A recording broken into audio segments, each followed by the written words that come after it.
আসসালামু আলাইকুম, welcome back to my channel. আজ আমি আপনাদের সাথে গ্রিল চিকেনের রেসিপিটা শেয়ার করব।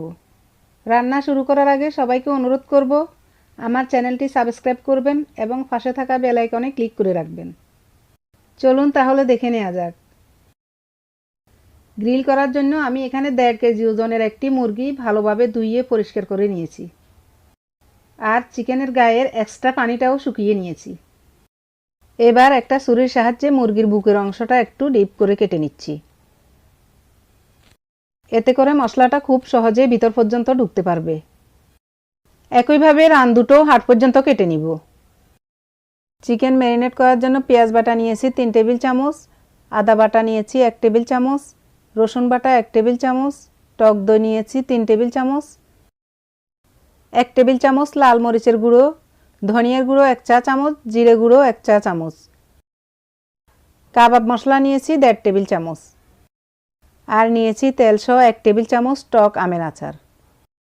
অরেঞ্জ জেলি নিয়েছি 1 টেবিল চামচ, এর পরিবর্তে মিক্স ফ্রুট জেলিও দেওয়া যাবে, জেলিটা কিন্তু বাদ দেওয়া যাবে না। আর লাগবে 1 টেবিল চামচ টমেটো সস, 1 টেবিল চামচ সয়া সস, 1 টেবিল চামচ লেবুর রস, আর 1 টেবিল চামচ সরিষার তেল। এখন একটা মিক্সিং বোলে সরিষার তেল ছাড়া বাকি সব উপকরণ একে একে দিয়ে দিব।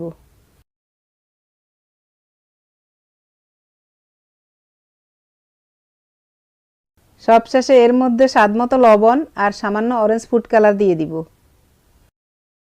এবার সবকিছু ভালোভাবে মিশিয়ে মশলার একটি পেস্ট তৈরি করে নিব। এবার তৈরি করা মশলাটা চিকেনের উপর দিয়ে দিব। এখন আমি হাত দিয়ে মশলাটাকে ভালোভাবে চিকেনের গায়ে মাখিয়ে নিব।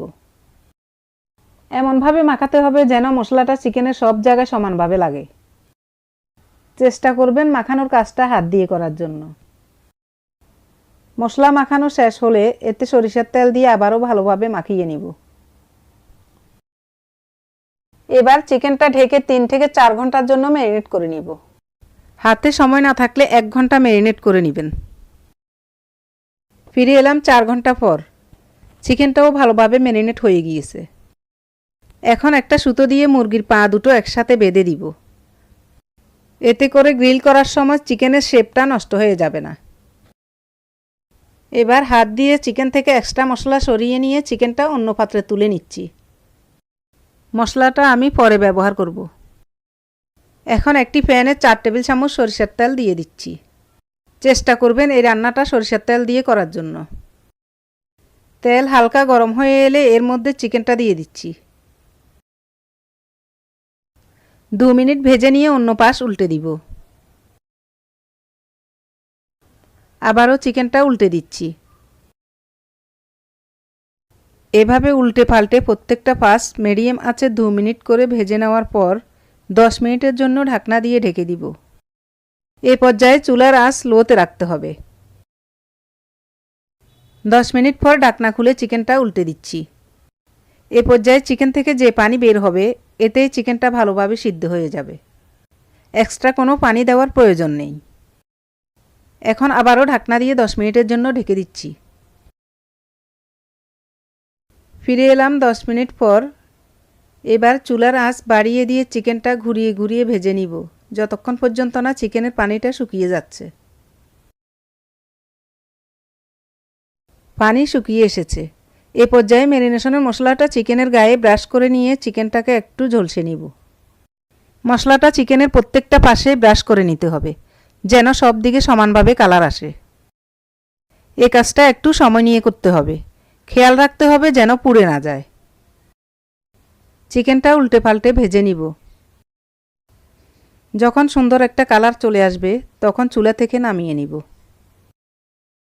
চিকেন গ্রিলটা এখন রেডি। গ্রিলের সস তৈরি করার জন্য যে পাত্রে গ্রিল করেছিলাম তাতে সামান্য পরিমাণ সরিষার তেল দিয়ে ম্যারিনেশনের এক্সট্রা মশলাগুলো দিয়ে দিচ্ছি। এগুলো একটু ভেজে নিব। মশলা একটু ভাজা ভাজা হয়ে এলে এতে 1 কাপ পানি দিয়ে জাল করে নিতে হবে যেন মশলার কাঁচা স্মেলটা চলে যায়। মশলাটা যখন বুনা বুনা হয়ে তেল উপরে উঠে আসবে এই পর্যায়ে এতে 3 টেবিল চামচ টমেটো সস দিয়ে দিব। সস দেওয়ার পর আরও 2 মিনিট ভেজে নিব। সসটা এখন রেডি, চুলা থেকে নামিয়ে গ্রিলের সাথে পরিবেশন করে নিব। রেসিপিটি ভালো লাগলে ভিডিওটিতে একটি লাইক দিবেন। সবাই ভালো থাকবেন, আমার জন্য দোয়া করবেন। আল্লাহ হাফেজ।